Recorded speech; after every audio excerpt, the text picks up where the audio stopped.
Bismillah ar-Rahman ar-Rahim. Assalamu alaikum wa rahmatullahi wa barakatuh. For those of you who don't know who I am, my name is IMRAN Tabrizi. I work in emergency medicine. I work in the A&E department. And before I say anything else, I would like to first of all thank Zahid and his wife, Nolly, for inviting me all the way from London to come here. And thanks for putting on such an excellent show. Has everybody enjoyed it so far? Yeah. Excellent stuff. Brilliant. Okay, so basically what happened was I have been doing medicine, working in the emergency department for the last 12 years. And myself and a friend of mine, Dr. Mark Tan, who can't be with us today, we both worked in emergency medicine, and we both share the same common viewpoint about medicine. And the viewpoint we have is that one of the things that we were frustrated with the fact that a lot of patients would come into the emergency department and they would be on a whole host of medications. They would be on an anti-blood pressure pill. They would be on an anti-cholesterol pill. They'd be on an anti-diabetic pill. They'd be on a proton pump inhibitor. They'd be on a headache pill. The list goes on. Is there anybody, just a show of hands, of anybody who knows people or who are taking that many medications? A show of hands. Okay, so there's quite a few. Well, no, it's not that much actually. I would have expected a lot more. But in the Western world, it's very common. And it's something which is very prevalent in the emergency department. We get a lot of people with chronic illness. So myself and Mark Tan feel that we're losing the battle against chronic medicine. Acute medicine, I think there is, we work in the emergency department, so we deal with that. But chronic medicine, I think we're losing the battle, and I think it's something that needs to change. So what myself and Mark Tan decided to do is we both decided to embark on a course in naturopathy and nutrition. And last year, actually two weeks ago, I actually just graduated. So I'm actually, thank you very much. Thank you. So I've actually seen both sides. I've seen the allopathic side, and I've seen the other side, which is the nutritional side, and it's becoming more and more prevalent as time goes on. People are beginning to realize that nutrition is one of the key issues to trying to live a healthy life. So nowadays what happens is that you have people now who are recognizing that. And one of the developments that has happened recently is there is something called functional medicine. I don't know if anybody's heard of that. But functional medicine is something which is growing. There is, in the United States, in Washington State, there is the Institute of Functional Medicine. And last month, I attended one of the very first international forums. And our next international forum is going to be in April. So I'd urge you to go on YouTube and type in Functional Medicine International Forum. And I think it's something which, as you get involved with Kangen water, it's going to be something that you're going to want to know more about. You see? And the reason why I say that is because how I got into Kangen water was through Mark. And through discovering Kangen water, it has taught me a huge amount about water that I never knew.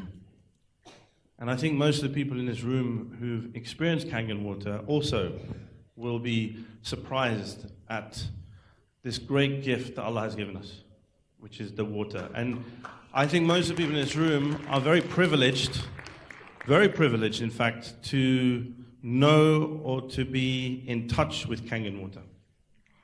Most of you have seen the lectures or the demos about all the places where they have this miracle water. You've heard about Lourdes in France. You've heard about Lake Titicaca in Peru. We have Zamzam water.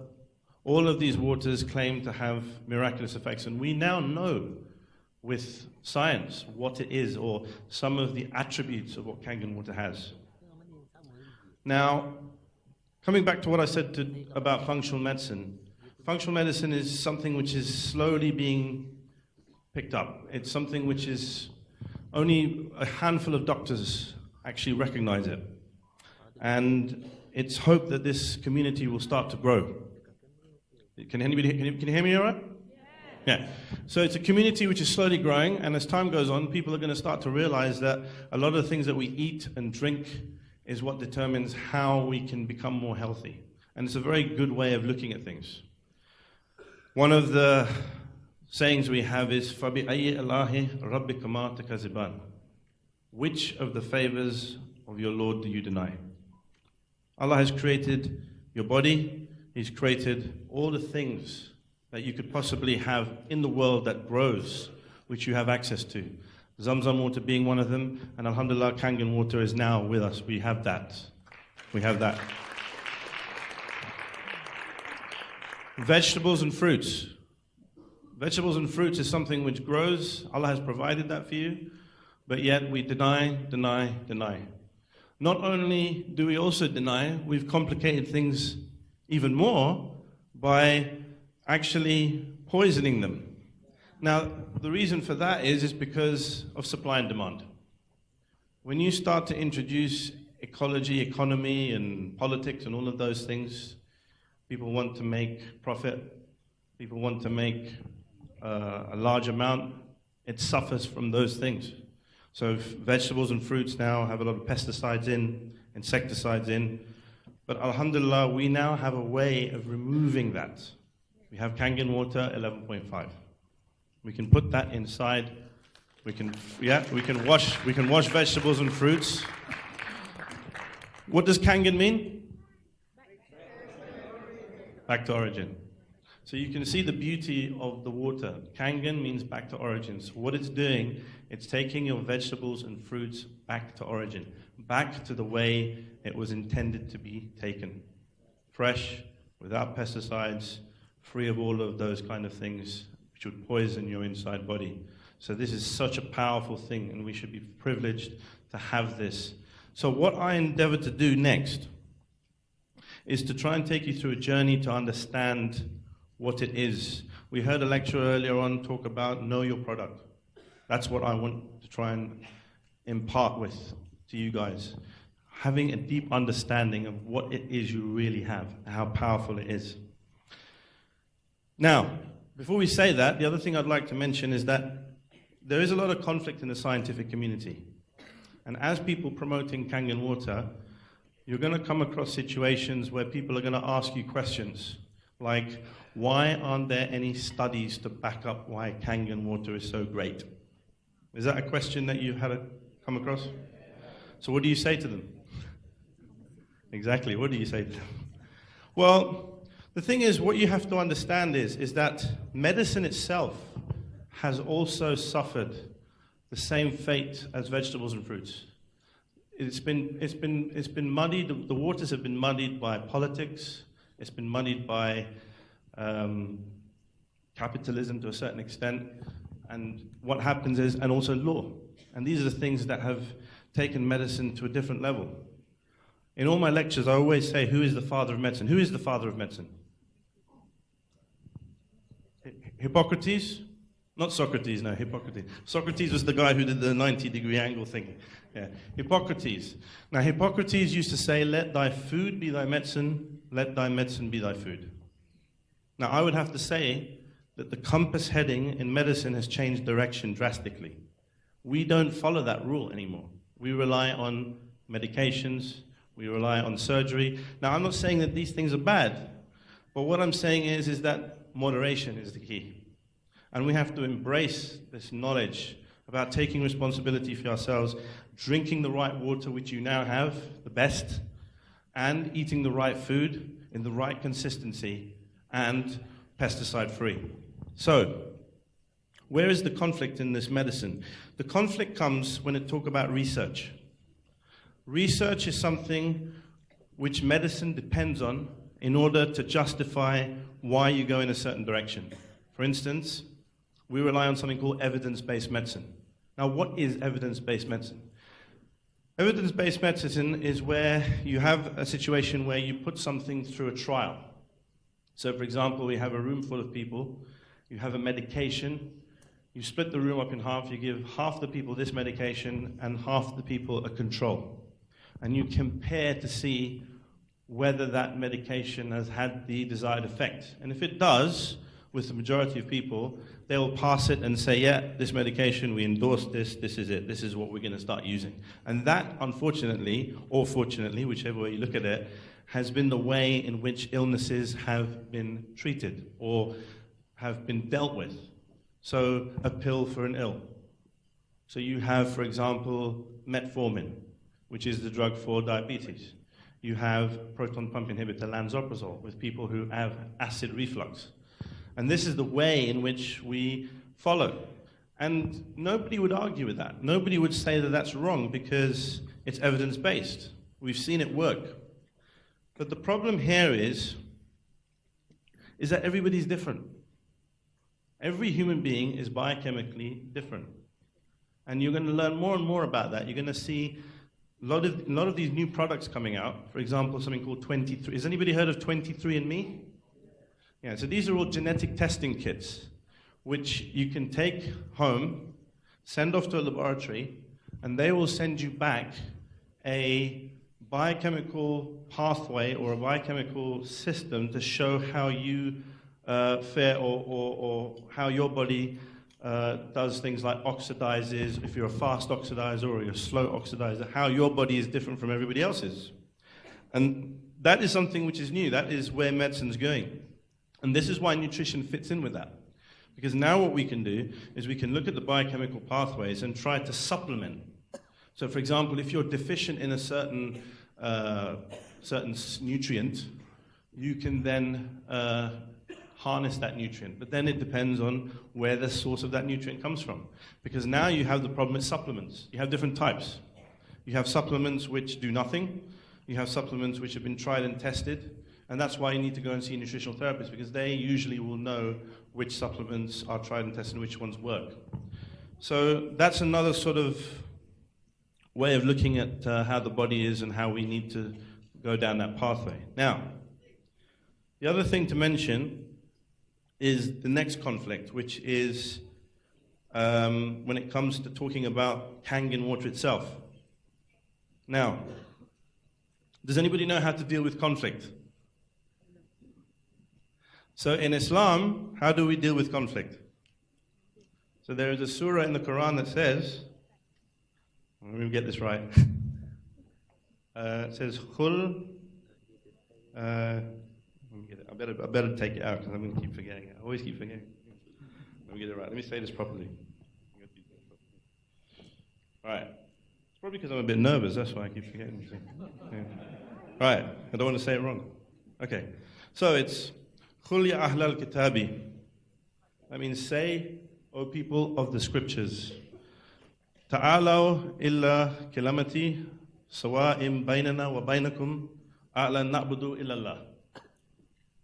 That means come to words which are equitable or equitable between you and I, so that we may go forth and pray to no one except Allah.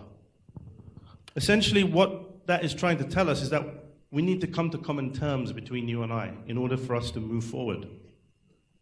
How do you come to common terms in a situation where people are relying on evidence-based medicine and trying to ask you about Kangen water? How do you deal with that? So the title of this lecture originally was The Science of Kangen Water. But I wasn't happy with that. I wanted something a bit more, I wanted to define it. And that's why we called it molecular hydration of Kangen water and its application at the cellular level. Why did I choose those words? Because that is how I wish to come to common terms. How do you come to common terms? You have to take things down to the cellular and molecular level. Because people can't argue with that. It's been tried and tested. People know about atoms, protons, electrons, neutrons. At least that's what you guys are going to learn. So I apologize to all of those unreservedly if this is something you find boring. But I think it's important because we have to go with what our lecturer said earlier. You have to know your product inside out. And these are questions that people are going to want to know. We've heard some testimonials, some very heartfelt testimonials about somebody who had SLE. We've heard some other testimonials about people who have cancer. We've heard some other testimonials about people with diabetes. But the question is, why is it that Kangen water is helping these people?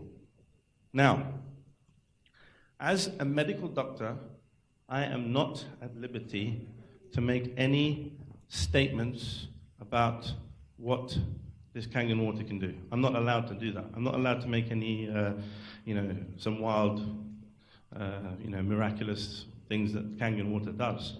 But what I can do is I can explain at the cellular and molecular level how it is that these testimonials are actually happening. Why is it that these people are actually benefiting from Kangen water? And that's what I hope to try and achieve today. Because once you understand what it is that Kangen water is and how it works at the cellular level, you will be able to answer some of those questions. Okay? So, what we're going to do first of all is we'll go right into it. So, apologies again. What is water? What is a chemical symbol for water? H2O. So we have H2O. Now, is water H2O, really? Is it just water? Is it just H2O? Is that water? Is that what water is? No. So water is a medium which contains a lot of other elements. We have sodium, potassium, calcium, magnesium. Somebody's going to put up a periodic table at some point. But anyway, all of those are in the water. Okay? Now, but let's, for simplicity, we'll just deal with this, H2O. Now, H2O can actually go to H plus OH minus. So this is what is called a dissociation. So water usually looks like this. You have the oxygen and you have your two hydrogens. Some of you probably have already seen this by some other prominent lecturers on YouTube, including myself. Anyway, so you have H2O, which goes to H plus OH minus. And that is called a dissociation, and it goes back the other way. That's why the arrow is written in both ways. Now, what we need to understand is we need to understand the difference between this, and this. This is half the battle. A lot of people don't seem to get this right. And I've seen people make mistakes on YouTube when they talk about this stuff. So this is why I want to make sure that after you leave this lecture, you all understand what it is we're dealing with. And you can tell all your friends. So, right, okay, periodic table, right. So in the top left-hand corner, you have the very first atom, or the very first element, which is hydrogen. Yes? H has an atomic number of 1. Now, every atom contains what three things? Or most atoms. Neutrons, protons, electrons, right. How many neutrons does hydrogen have? You sure? Final answer? Hydrogen contains 0 neutrons. Yeah, it's a trick question. You fell for it. Right. So it has 0 neutrons. Okay? How many protons? 1 proton. And how many electrons? I'm talking about hydrogen, yeah? 1 electron. Now the reason why hydrogen, this is hydrogen atom, this is what we're talking about here, hydrogen. Hydrogen has 1 proton, 1 electron, and therefore the proton is the positive charge, the electron is the negative charge. The positive and the negative cancel each other out, so hydrogen atom has a charge of what? 0. 0 charge. There's no charge on hydrogen atom because the electron and the proton cancel each other out. Right? That's that one there, the one that says 1.0079. So that's your hydrogen atom. Yes? So what then is this creature here? What is H plus? Is that an electron, or is that a proton, or is it a hydrogen atom? Which one? It's a proton, right. And that's why, because it has a positive charge. So that's this. This here, hydrogen with a plus, is actually a proton. It has lost its electron. Because the electron is the thing that is on the outside. It's the cloud. The electron has been dropped, and all that's left is a proton.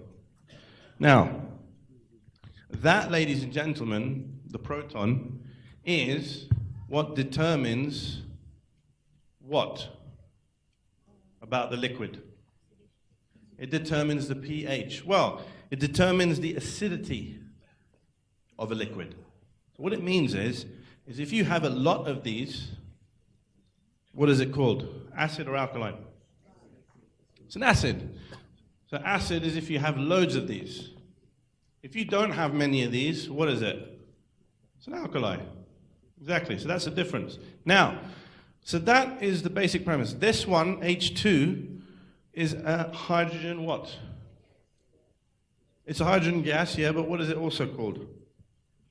What's the title of this topic? Molecular hydration. It's molecular hydrogen. That's what H2 is, molecular hydrogen. And why is it a molecule? Because it's two atoms. Two atoms make a molecule. So that's what this is, which is a gas, as you rightly said. Now, molecular hydrogen is the magic ingredient in Kangen water. Yeah, that is the secret weapon in Kangen water, H2. Now I can just pack up and go now. That's it. Job done. Right? But that is it. That's the secret ingredient, H2. Now, the next thing we need to do is, what are the three properties of Kangen water? Alkalinization, antioxidation, and microcluster, right. So we're going to deal with each of those in kind. And the reason why I want to deal with those each in kind is because it's important you understand what those things are. So the first thing we're going to deal with is alkalinization or alkalization, whichever way you want to look at it, alkalization, right? And this is determined by something called the pH. Now, what is pH? What is pH? Say again? So pH is called potential hydrogen. Well, actually, that's actually a misnomer for two reasons. P is potential. Let's call it potential. P is actually a mathematical term. This P actually means negative logarithmic concentration of. Yeah? Follow me so far? No, you're not.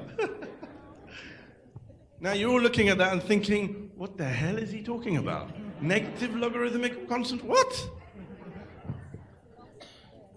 Basically what it is that, what it is, this H here, first of all, this misnomer, this H, does that refer to the hydrogen atom or the proton?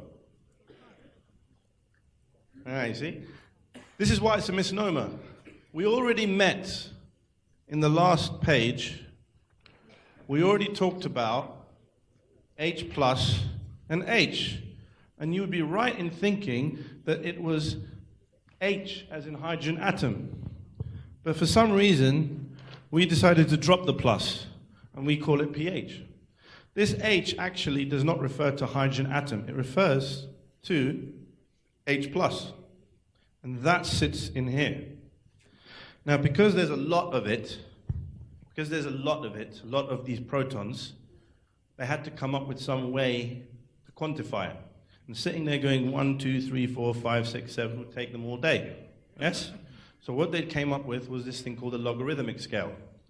So what they did was they said, now the logarithmic scale works exponentially. It increases like that. That's how it goes. It starts slow and it goes up like that. So this is called a logarithmic scale. And they cause negative logarithmic to confuse you even further.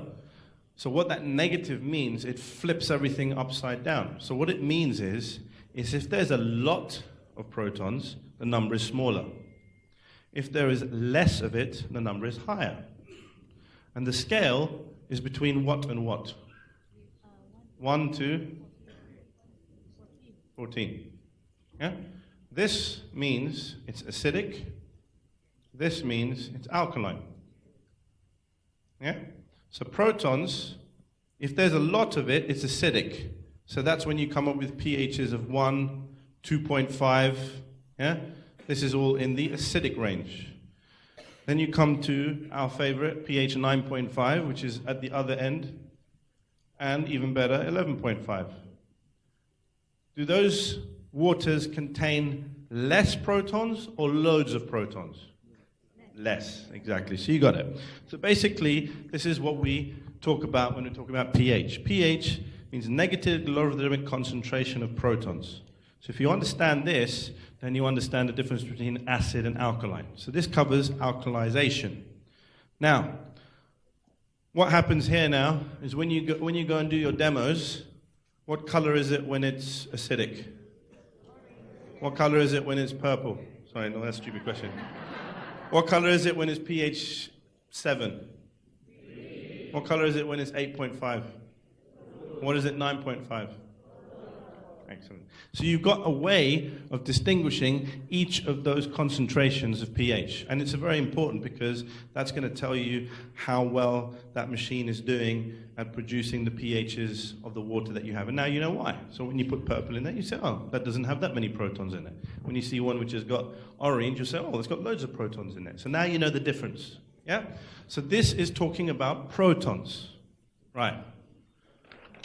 The next thing we're going to talk about is antioxidation. Now, in order to understand what antioxidation is, we have to understand why is it called anti, and what is it that it's doing? What's so good about antioxidation? And in order to answer that question, we have to know what a free radical is. Does anybody know what a free radical is? And it's not ISIS. Right. Free radicals, can we get the periodic table back up? Right. Zoom out. Excellent. Right. So up there is the periodic table. Are you all familiar with the periodic table? Yeah, you all went to school? Excellent. Right. So what we have here is we have a table.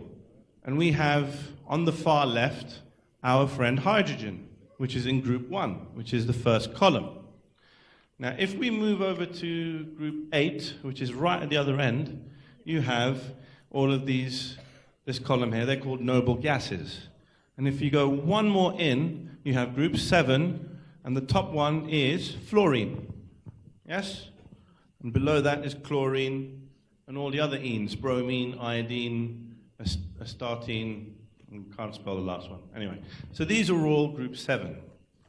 Now, the importance of group 7 elements is that they are the usual suspects when it comes to free radicals. Now, what is a free radical? A free radical is an atom, an ion, or a molecule that has a lot of energy, or it becomes so energetic that it leads to damage.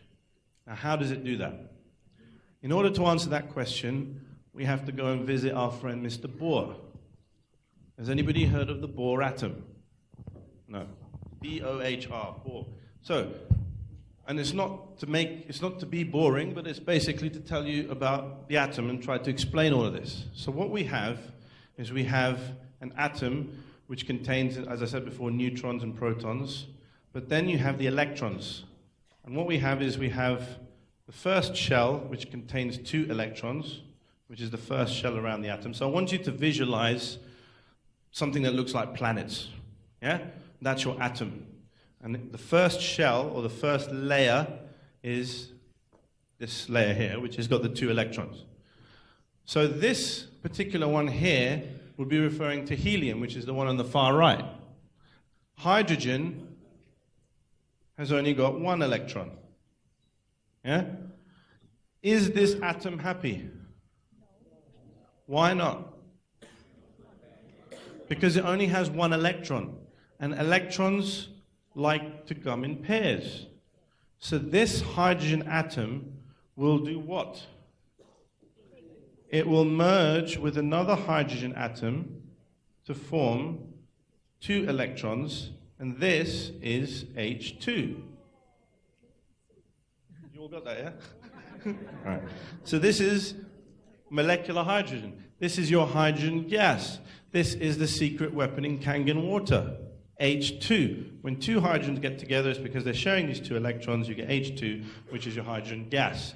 That's why when you have the water coming out of the spout, yes, you go and get your lighter, you hold it by the stream of water as it comes down, and what happens? No, it doesn't blow up. You hear a popping noise, and that's your hydrogen gas. That's the hydrogen gas reacting with the light, and that's H2. That's molecular hydrogen. That's where 2 hydrogen atoms join and form that. Right. Now, well, thanks. Right. So, now, moving on from this, we need to move on to which we started off talking about, which is group 7. Now, group 7 is in the second row, yes? So in the second row, you already have 2 electrons. Now we come on to, well, actually, let's do this on the next page. Right, so we've talked about hydrogen. Let's put hydrogen up here with 1 electron. Now we're going to talk about fluoride, which has got 2 electrons in the first shell, and then in the outer shell, it's going to contain 1, 2, 3, 4, 5, 6, 7. 7 electrons. Is this atom happy? No. Why not? Because it has 1 unpaired electron, which is this one. So this fluoride atom is going to try and grab it off anybody it can get hold of. It really wants that electron. Yes? It's like me, I'm hungry, I go and thief some money off Zahid, he's going to be very upset. So he's going to then take money off somebody else, and he's going to take money off else, and it goes around, and that's what you call a chain reaction. That is what is free radical damage. Yes? So that's essentially how this works. You have a free radical, this becomes the source of a free radical, and it's going to rip electrons off anything it sees. That's why, for example, when we start talking about damage, you get free radical damage to cells. Yeah? And what's happening is, for example, if you want to apply this to something like, for example, patients with high blood pressure. Why do patients have high blood pressure? There's a number of reasons why they have high blood pressure. One of the causes is in the vessels are contain tissue, and tissue is composed of cells, and those cells get damaged. How do they get damaged? The free radicals get in and damage the inside of the cells by doing this, by ripping electrons off other things. And by ripping electrons off, that is called an oxidation or reduction reaction? Oxidation, because oxidation leads to aging, damage, rust. You guys remember the apple? Yes, it goes brown, so that's oxidation. So this is what it's doing. It's trying to rip electrons off to fill that up. Yes, that's fluoride. Chloride, which is the next one down, has another shell. And that contains 1, 2, 3, 4, 5, 6, 7. Has another single. Is that atom happy? No. Why not? Because it has an unpaired electron. So chloride is going to do the same thing. It's going to rip electrons wherever it sees it. That's why chloride basically is causing damage to cells. And somebody decided in their right mind that it would be a good thing to go and stick in water.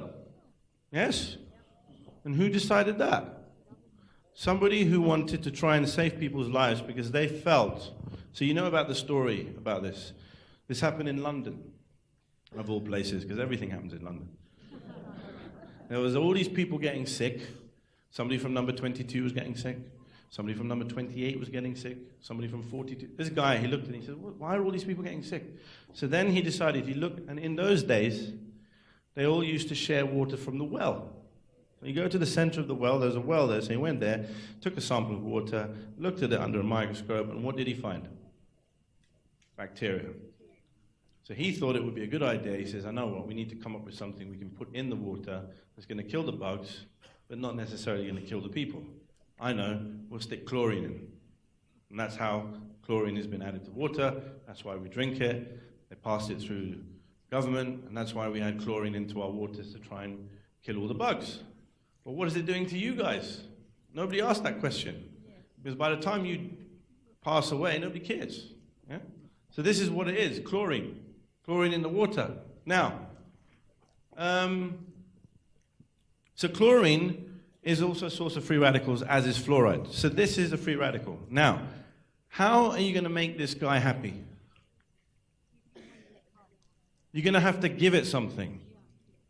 Now this comes on to what I say at all my lectures, so some of you already know the answer to this. But in what form does the most powerful source of energy exist in?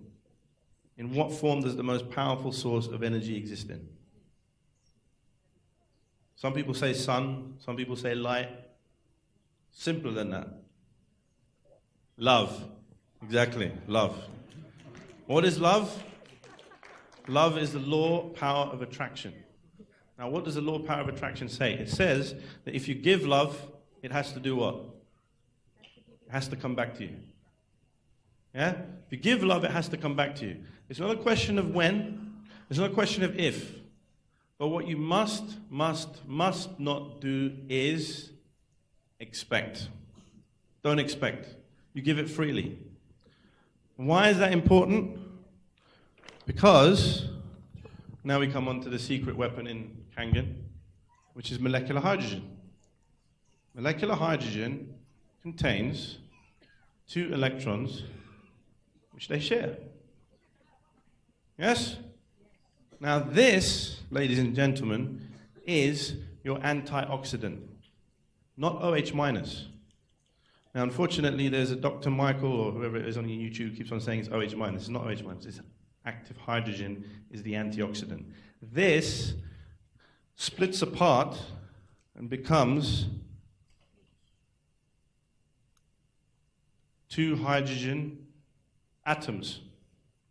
And why are they hydrogen atoms and not protons? Because they contain their electrons.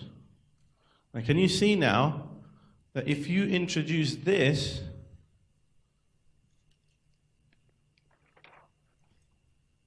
to this, it's going to come and insert itself here and shut this up. Yeah? So by donating that electron and uniting with chloride, it's an antioxidant. It's neutralized the free radical.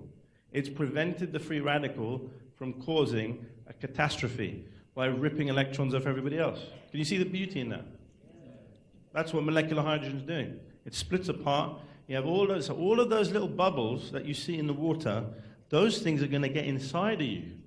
And when they get inside of you, they're going to neutralize the free radicals inside your body, which you expose yourself to day by day. Yeah? And what sort of free radicals are there?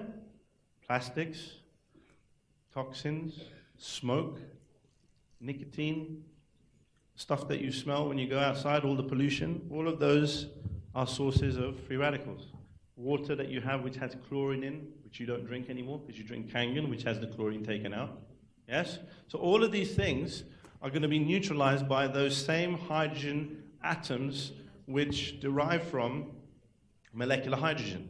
And it's going to neutralize those free radicals. Now, the other one, this is chloride. Fluoride is the one above. Has anybody ever heard anything good about fluoride, apart from the fact that it seals all the stuff in your teeth? No? So fluoride, what does it do? Yeah, it does. But the other thing it does is, they did some studies on about 100 cadavers. And what happened is they looked at these cadavers, they looked at the brains of these cadavers. And what they discovered was where the pineal gland is in the brain, they found that it was corroded. It was completely calcified. And this pineal gland, how it got like that was because of a buildup of fluoride. The fluoride, for some reason, all accumulates in that particular area. And everybody knows that the pineal gland is what's known as the third eye. It's your ability to be able to have insight. It's determined by that gland, the pineal gland in the brain. So you can imagine fluoride causing that problem. And one of the problems we have now is that a lot of water has fluoride in. As a matter of fact, there are some places where it is actually legislation to put fluoride in the water. And in England, we have places where we have hotspots where they actually, by law, have to put fluoride in the water. Thankfully, it's not London, where I live. It's up north. Hey, how you doing? So, fluoride. So fluoride can actually get deposited in the pineal gland. Now, the other thing that fluoride is, they did another study where they found that the fluoride in the water, most of the people living in that area, they had very low IQs.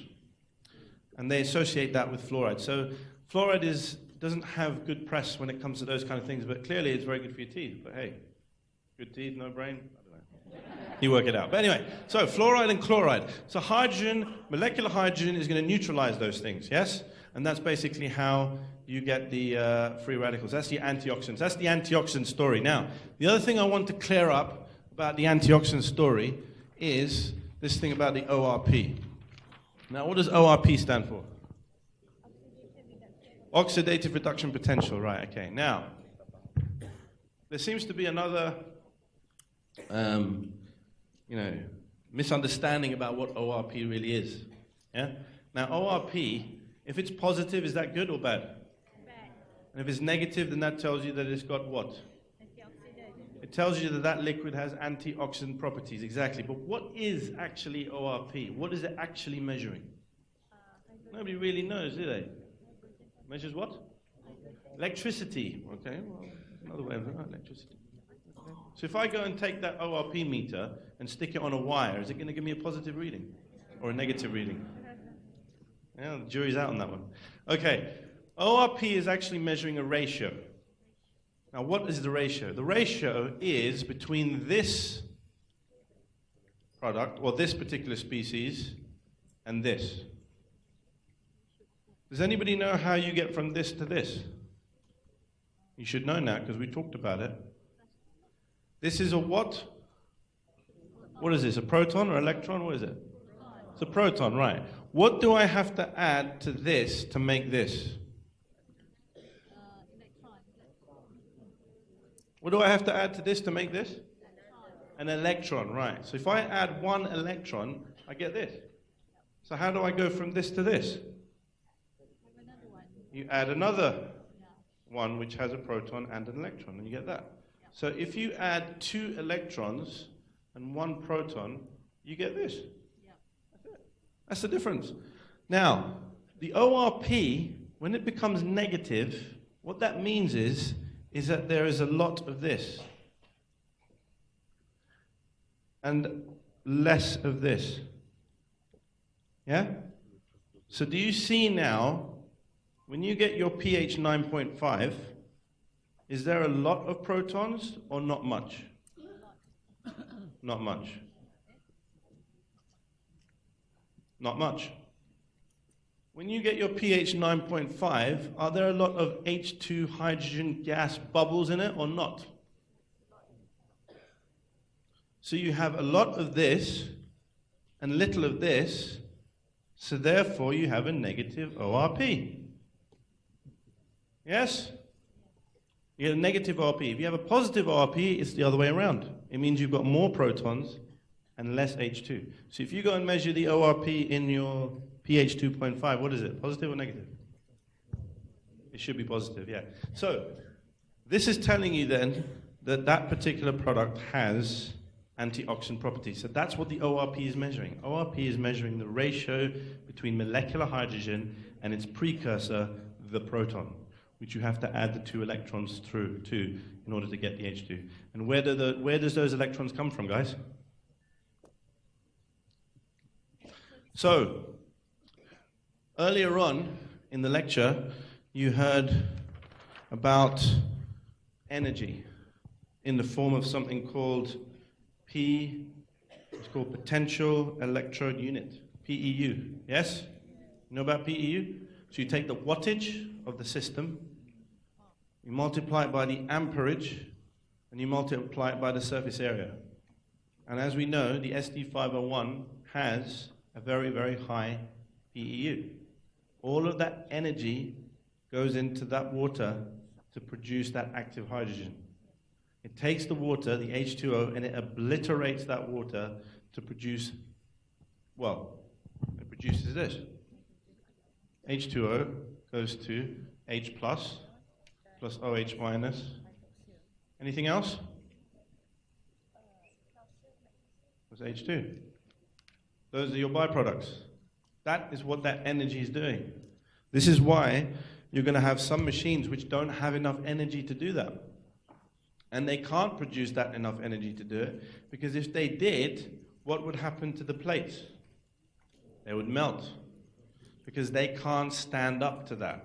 This is why you have medical grade platinum, yes, which is coating the medical grade titanium. Yes, platinum, yeah, that's right. So what you have is you've got a very, very powerful plate which can withstand that heat and that energy, and in so doing, transfers that energy onto the water to produce your active hydrogen from that water, which produces all these byproducts. So you've got OH minus, H plus, and H2. Now, while we're on this subject, the other thing I'd like to do is to clear up this notion about how the electrolysis works. Because I think somebody mentioned my name when they were talking about it, so I feel obliged to talk about that and explain what it is. Now, electrolysis works through a system where you have a positive and the negative. Yeah? Remember this in school? You took one electrode and you put it in one mug or a beaker, and you put the other one in the other. One is positive, one is negative. The posh name for this is cathode and anode. Yes? So this is the negative, and this is the positive. Now, how do they separate out? Now, when I look at these diagrams, I always get confused, because I don't think it actually explains well what actually is going on. Because what you get is you have water. Water is what we're going to throw into this system. So you have your Kangen machine, you have your 7 electrodes all lined up. You have the positive charge on this side, negative charge on that side. So what it means is that all of those ions are going to separate out. So you've got H plus and OH minus.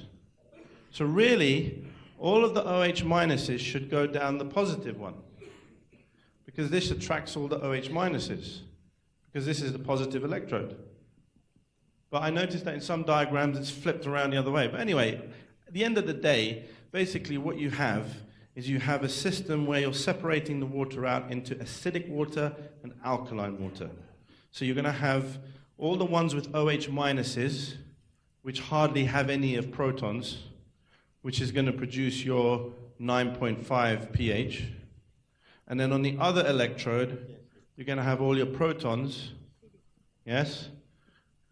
And this is going to produce your acid. Yeah?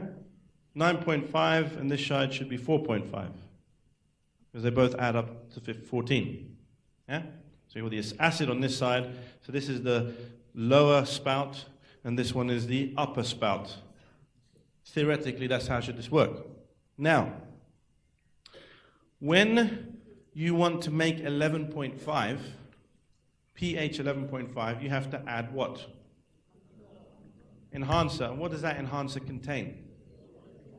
Sodium hypochlorite and sodium chloride, exactly. And sodium hypochlorite is 0.01, right? Now, essentially what that means is now you're going to add to this 2 more ions, Na plus and Cl minus. Yeah? You've already got H plus and OH minus in that system. Now you're going to add Na plus, which is sodium, and Cl minus. Now where do these go? Well, because you have a buildup of OH minuses here, it's going to attract, you're going to have all these OH minuses which are not connected to anything. You've got a liquid in there, it's got loads of OH minuses, it's going to attract one of these. Which one is it going to attract? Is it going to attract a negative or a positive? Think again. OH minus is negative, it's going to attract the opposite, it's going to attract positive. So what you're going to get on this side is NaOH. And on this side, you're going to get Cl minus. So do you see now why you're going to rack this up to 9.5 is now going to become 11.5, and this 4.5 is going to become 2.5. Can you see now why the 2.5 smells of what? Smells of chlorine, isn't it? Yeah? Because what's happened is that the Cl is merging with the protons to form hydrochloric acid. That is what is your pH 2.5. It's basically hydrochloric acid, or a weak hydrochloric acid. Right? This sodium hydroxide is pH 11.5. Sodium hydroxide, ladies and gentlemen, is also known as oven cleaner. That's the stuff that you use to clean the fat inside of the oven. Do you see now why pH 11.5 does what to sesame seed oil? Emulsifies it. Just like how oven cleaner works.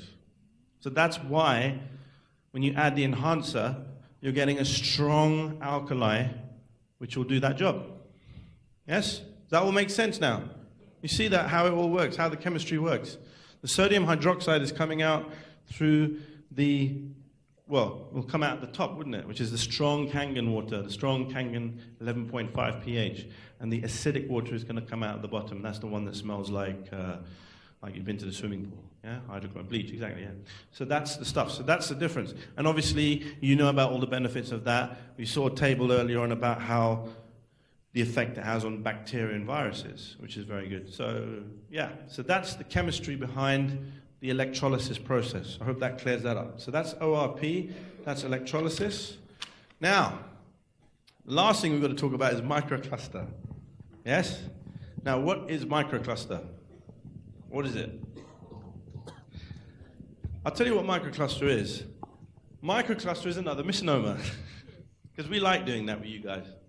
Yeah, pH, microcluster. Microcluster is basically a way of trying to describe the property that the water has in being able to penetrate and get into places where you wouldn't ordinarily expect it to.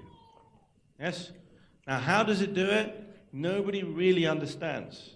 If you go up to a scientist and say to him, this water is very, very small and this water is very, very big, he's going to tell you where to go. Yeah? Because there is simply no way of quantifying how, you know, you get all these people who bring these big beads and small beads, and, you know, they got 50,000 beads in a beaker and 10,000 in the other one. They say, oh, this one's smaller and this one's bigger. Very, very good idea of explaining it. But what it actually does, it uses a very careful sort of way of basically vibrations, I think is what it is. It looks at the vibrations of the actual atoms and its ability to penetrate. But I think the key thing is active hydrogen, because hydrogen is the gas. We did an experiment where we took a plastic bag of water, which contained just normal tap water. Now you're going to tell me what this does. When I measured the ORP, what was the ORP of the tap water? Was it positive or negative? How much? About 200 to 300, yeah? Now, what we did was we inserted that in a beaker full of pH 9.5, which had an ORP of what? Positive or negative? Or negative 600, actually, because we did it with an SD501. We've got negative 600 ORP in the pH 9.5. We had a plus 200. Then we went away. We made a cup of tea. And then we came back. When we measured the ORP in here, what was the ORP? Positive or negative? It was negative. So somehow, this water has entered through this plastic bag into there and caused this to go up. What is that? Electrons? Active hydrogen. Active hydrogen is a gas. Gas gets across the... It's exactly the same thing as... Basically what it is, it's a semi-permeable... Well, Normally, if you had, for example, salt solution outside, would you expect the salt to get inside the water through the plastic bag? No, can't do it. But the plastic bag, for some reason, that active hydrogen managed to get across that gap.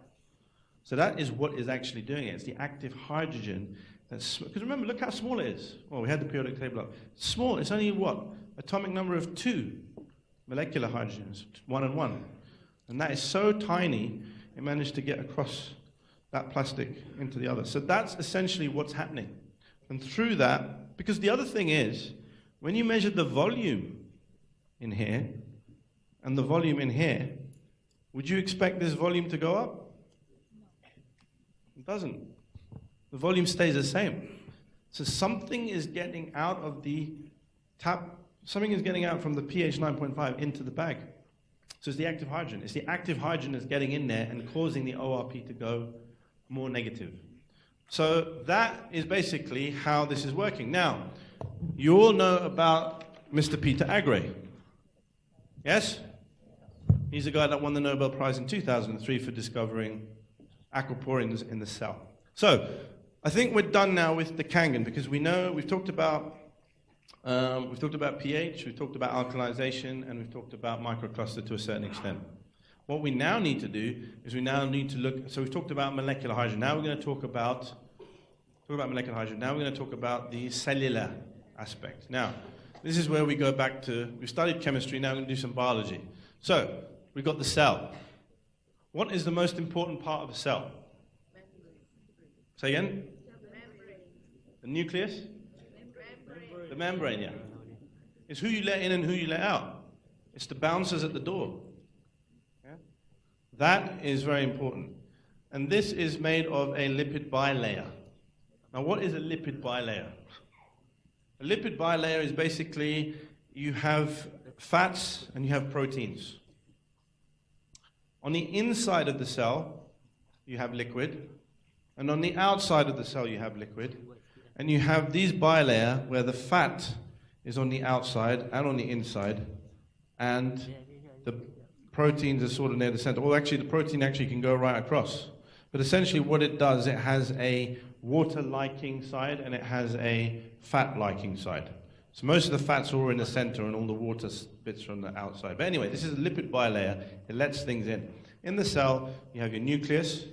In the nucleus, you have your DNA, which, ladies and gentlemen, is also an area where you can get free radical damage.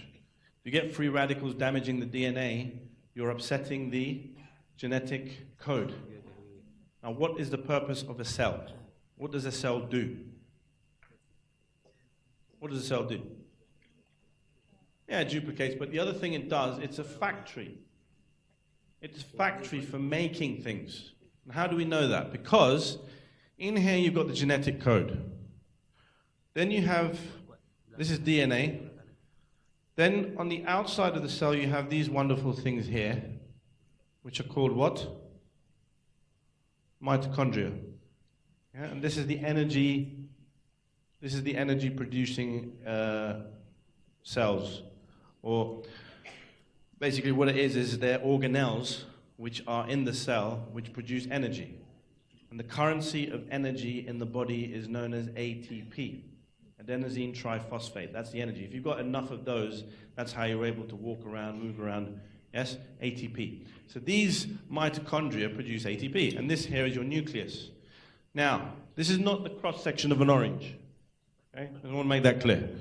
So what you have is you have your DNA, and then you have the messenger RNA which comes out, and then you have these things called Golgi apparatus. And this goes here, and it produces proteins. It takes amino acids, and it joins it together, and then it ships that protein out of the cell. That's basically what it is. Yes? So it's like a sort of power plant. It's almost like a car manufacturing factory. Yeah? It's a factory producing cars, and the cars get shipped out. That's what the cell is. It's producing all these wonderful proteins which go and circulate around. Now,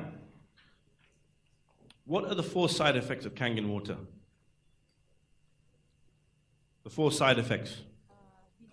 Come on, man. You guys, you've seen Demikale's thing, haven't you? Yes? Right. So the first side effect is you get a headache. Yeah? People who are not used to drinking Kangen, first thing that they get, not everybody, first thing that they get is they get a headache. Usually lasts maybe the evening and then it goes off. Now, why do they get a headache?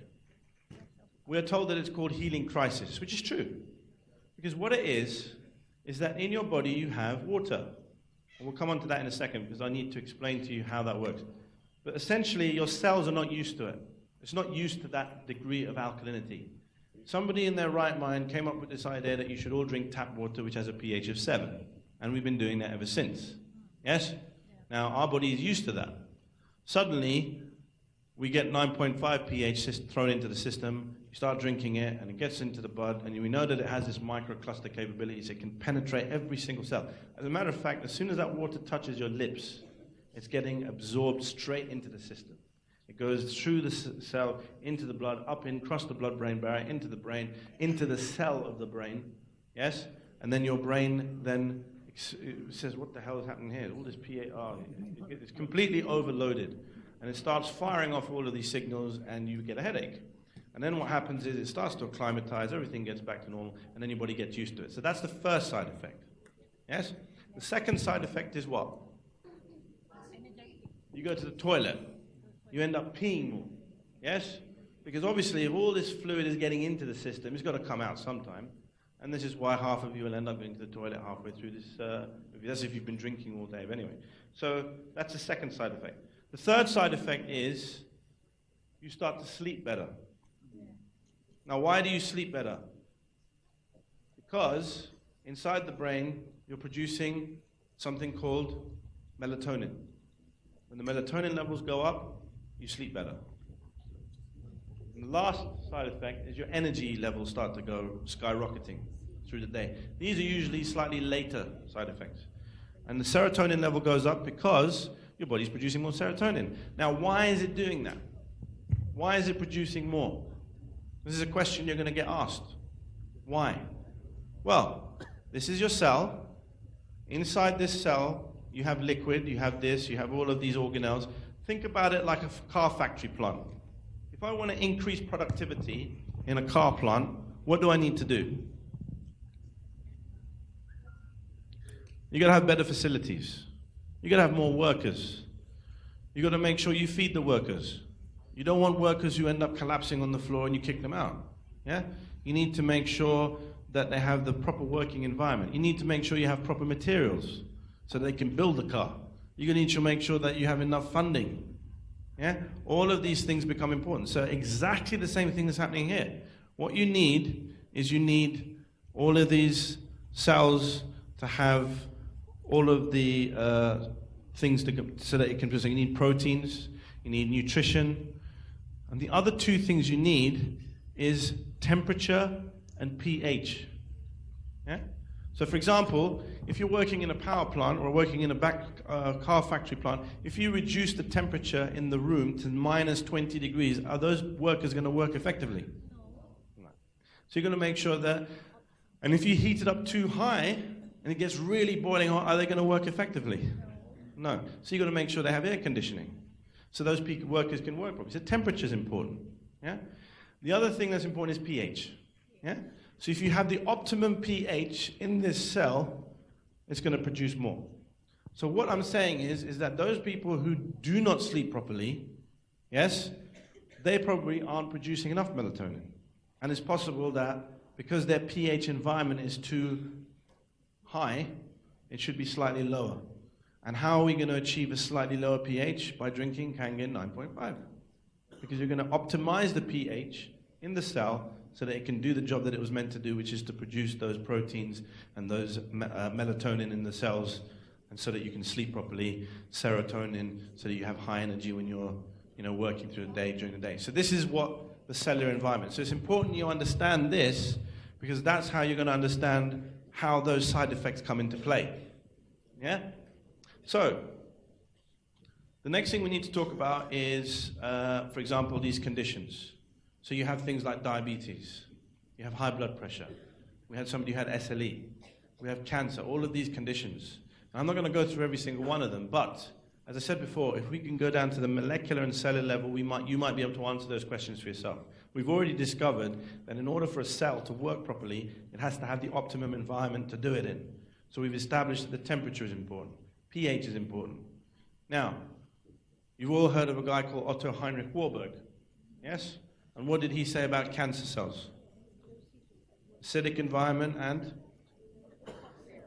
lack of oxygen, exactly. So, in order to try to counteract that, you want to try and provide an environment which is alkaline and has antioxidant properties or oxidation. And this is where Kangen water 11.5 comes in. Because the pH 11.5 is going to be the most highest pH you can get out of the cell, out of the machine. And by producing that high pH water, now, another question you're going to get asked, do I use it with enhancer or without enhancer? Yeah? Common question? Right.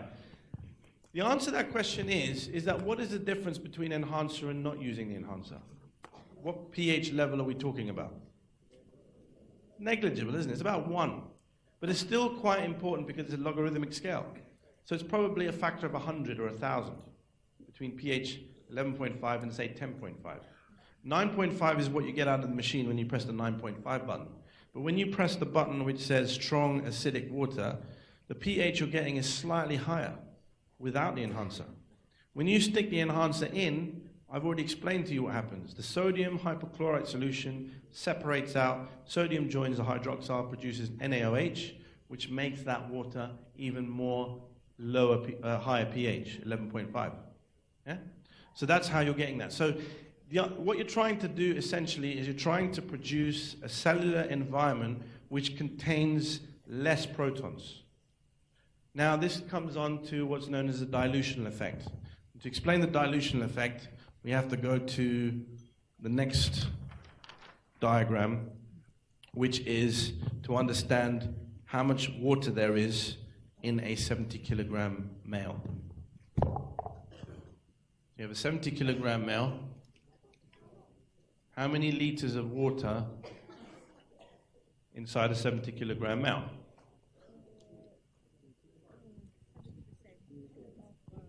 $3.5 liters. Any advance on 3.5? 70 liters? 49? Okay. So the answer is 45. 45 liters of water in a 70 kilogram male. Now the guy who came up with 3.5 is probably getting mixed up with the volume of blood in the body. And how much volume of blood is there in the body? How many pints? 8 pints or 5 liters. Yeah? So 5 liters of liquid is in blood. What's my next question going to be? What's my next question going to be? My next question is where the hell is the other 40? Yes? We've got 5 liters of blood. Where's the other 40? No. 40 plus 5 makes 45, yeah? Have I not written it big enough? So 45 liters of water, 5 liters in the blood. Where's the other 40? Right, so you've got 25 in the intracellular space. How many cells are there in the body? Start counting. I want an answer by this evening. Okay. So there's between 37 and 70 trillion cells in the body. If you take every single one of those cells and take all the liquid out of all of them, yes, you get about 25 liters in total. So if you have 25 liters intracellular, where's the rest? Extracellular. Yeah? Remember I drew that diagram of the cell? Yeah? You got liquid in the cell, and you got liquid outside the cell. Inside the cell, 25, outside 15. So that's how the distribution of water is in the body. Dr. Michael will talk about bones and all these other things which makes up the rest. He's talking about 72% of the body being water. But if you equate it into volume, this is important. Can you ever see why this is an important diagram? Because when you drink your Kangen water, your bottle, can you see how the volume is going to separate? how much of that is going to be intracellular? Is it going to be more or less than in the blood? More of it is going to go to the cells. Yeah? Because 25 liters is intracellular. Yeah? So if you divide this up in proportions, the majority of the water is going to go intracellular. Some of it is going to be extracellular, and the least is going to be in the blood. Yeah? That's how the water is going to distribute, because we also know that this particular Kangen water has what other property? Microcluster. So it means that it can get through all of those barriers. Remember, the fluid in the blood is contained within a closed circuit of arteries, veins, capillaries, venules, and the chamber of the heart. That's where all the volume of blood is. Yeah? So that's one closed circuit. So you're going to get water getting into that. Then you've got water in the cells, which are surrounded by a cellular membrane. And then you've got fluid outside the cells, which are within a network of cells which are encasing that extracellular space. So straight away, you can see you have three different compartments. You've got the fluid compartment in the blood, you've got fluid compartment in the cell, and you've got fluid compartment in the extracellular space. This water has to try to penetrate all of that. And as we know, Kangen water has the capability of doing that. So it's going to separate out like that. Can you see now why majority of that water is going to get into the intracellular space? That's why in 2 hours' time, or 1.5, you're all going to end up in the toilet, because it all has to come back out. Now, if you have a system like that, can you see why detoxification is going to be very important? Because if that water can penetrate the intracellular, that water can get into the cell, and it can then come out, essentially you have a system, you have the best transportation system possible at your disposal by drinking this water. Because this water is going to get into the system, it's going to take out all of the carbon dioxide and all the various different excretants. Yes? You've seen the diagram where Dr. Michaels explains about how the cell contracts and expands, and then by contracting and expanding, it's releasing some of those toxins.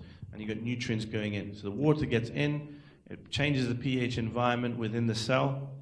So now we're covering Otto Heinrich Warburg's point, which is that you're trying to alkalinize the inside. Now, what you're actually doing is you're going to be reducing the pH. So the more and more of this Kangen water that you drink, day by day, I mean, how much water are you going to drink in a day? It varies. The allopathic guideline is men should be drinking at least 2.5 liters of water a day, and women should be drinking 2 liters a day. But that's a guesstimate. What you should actually do is take your volume in kilograms, multiply it by 50. So if you're 50 kilograms and you multiply by 50, you should be drinking at least 2.5 liters of water a day. Yeah? If you're 100 kilos, multiply that by 50, you should be drinking about 5 liters a day, or about a gallon. American gallon, which is just under 5, so about 5 liters. But if you have 45 liters of water in your body, how long is it going to take before you completely replace all that water if you're drinking 5 liters a day? Take about 9 days. Yeah? If you're drinking half of that, it'll take you about 2 weeks. Well, 18 days. Well, maybe coming up to 3 weeks before you actually replace all of that water. Yeah? So this is essentially what you're trying to aim for, to try and get all of that water in and detoxify the body. So after 3 weeks of drinking Kangen water at 2 liters a day, you can rest assured that what you're doing is you're replacing all of that. You're detoxifying the body. So that's one of the other main benefits. So can you see now, as we go through this, explaining at the cellular and molecular level, we've already covered loads of properties here. One property we've already talked about, detoxification. Another property we've talked about is trying to get the pH to be slightly lower and create an environment in which cancer cells cannot grow. Because Otto Heinrich Warburg said that if you can get the pH... Now, before we talk about what Otto Heinrich Warburg said, what's the normal pH of blood? So the pH of blood is normally between 7.35 and 7.45. Anything outside of that range, the body goes into shock. Yeah? This is where we start talking about the slide which we saw very at the beginning, where we're talking about alkalinizing water chemically. What that does, it alkalizes the blood. Now, there's another thing I want to clear up. When people talk about alkalizing the body, are we talking about alkalizing the cells, or are we talking about alkalizing the blood?